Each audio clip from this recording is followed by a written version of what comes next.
What's going on, YouTube? This is SG1 Sports, and you're watching our college football channel. We continue with our 2023 schedule preview and projected record series.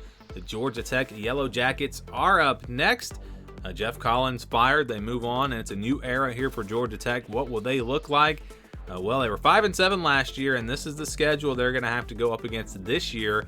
They will open up with Louisville on Friday night there of that opening weekend, September 1st. That game will be in Atlanta, but not at their home stadium. It'll be at Mercedes-Benz Stadium. So a neutral site game, I guess, but it's basically a home game for Georgia Tech. South Carolina State on the 9th at home, and then they'll play Ole Miss on the road on September 16th. Wake Forest on the road on the 23rd. Back home for Bowling Green on September 30th. Then they start off the month of October with a road game against Miami. They'll play Boston College on the 21st, so they get a bye week between Miami and Boston College.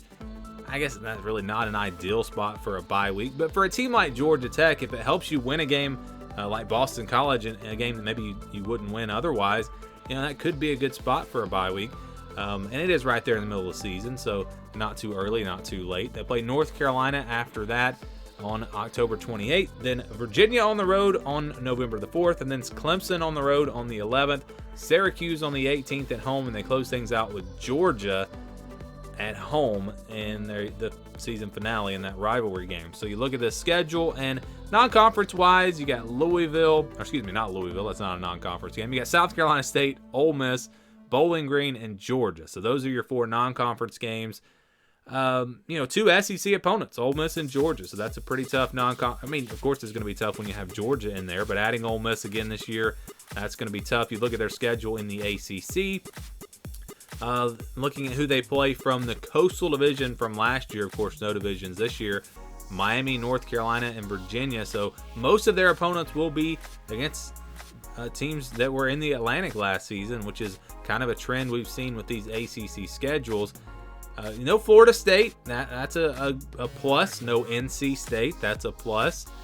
They do play Clemson, though, of course. Clemson probably going to be the toughest opponent on the schedule here, at least in the ACC. So let's get to the projection. This is the scale that we use. If it's a 50-50 game, it'll stay in the white. That's a game where I think the spread will be less than a touchdown, less than 20 over 80. Those are games where I think the spread will be 20 or more. 20 to 29, 71 to 80. Those are games where I think the spread will be double digits. 30 to 39, 61 to 70. Those are games where I think the spread will be about a touchdown, 6, 7, 8 points. And I think you've got one easy win, South Carolina State. And that's one where Georgia Tech should roll. Even if this Georgia Tech team is not great this year, that's still a game that you take care of business. You win those types of games. You look at Bowling Green, another game where they should be favored by double digits, probably a 17, 18 point favorite in that one, but not a guaranteed win. But again, one that Georgia Tech should win. And both of those games will be counted as wins when we do the projection. Games that'll be counted as losses, well, Ole Miss on the road, that one's going to be really tough. Ole Miss figures to be a top 25 team, plus playing on the road. Yeah, that's a tough one. Clemson on the road, even if it's at home, that would be probably in the orange. Same thing with Georgia.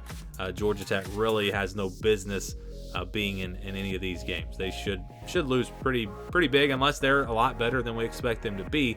But those games will be counted as losses here for the projection. And then these games in the yellow, I think, not games that Georgia Tech has no chance in, but they're going to be a clear underdog. Louisville, even in Atlanta, Wake Forest on the road, Miami on the road, North Carolina, Clemson. All of these teams were better than Georgia Tech last year, and you would expect them to be favored this year. Again, you never know how things are going to play out, but looking at it in the month of March, I think these are all games where Georgia Tech, again, will be an underdog. But when you've got this many of these types of games, the odds would say you're probably going to pull off a win, maybe even 2 wins in these. So who do they beat out of those 5?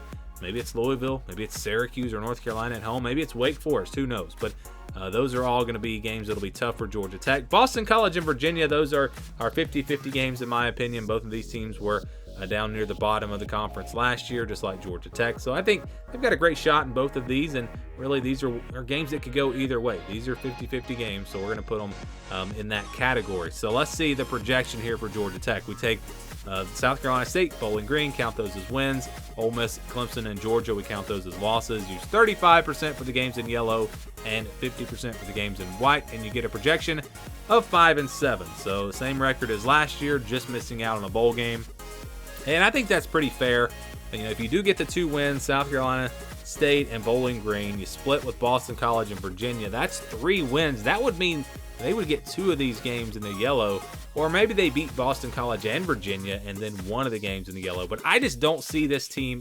Right now, I don't know if I could see this team beating South Carolina State, beating Bowling Green, beating Boston College and Virginia, and then winning 2 of the games in the yellow. I think that's going to be tough. So I think 5-7 is a very fair projection. 6-6 would be a really, really good year.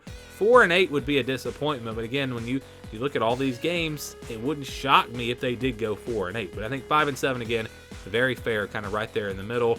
That's the projection. What do you guys think about Georgia Tech? Give me your thoughts down in the comments below. Our formula has them projected to go 5-7 in 2023.